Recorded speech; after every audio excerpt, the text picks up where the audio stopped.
Tak pan Vlad, toto je cesta, přivaděcí cesta z hlavní cesty. Pláž je nedaleko tamtím směrem.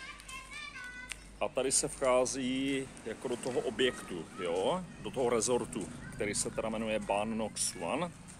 No a jo, jenom prostě pro vaši představu, ať máte, ať vidíte, tady začíná ta řada těch bungalovů, které jsou teda identický, jsou stejný, jak jsem dělal video první. No a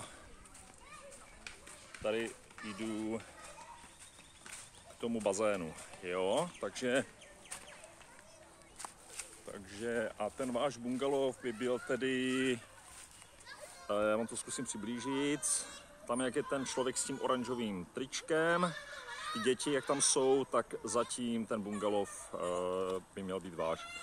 Ale jak jsem říkal, jo, fakt velmi příjemné místo, je to takový jako prostě fakt klidný. Ty děti, oni tady studují, jo, oni jako, ale to asi, to není prostě každý den, já se na to prostě ještě pochopitelně zeptám. No a jenom zřejmě prostě asi nějakou určitou hodinu, že prostě možná jako tady mají takovou jako nějakou výuku, jo, ale jinak není žádný problém, bych řekl.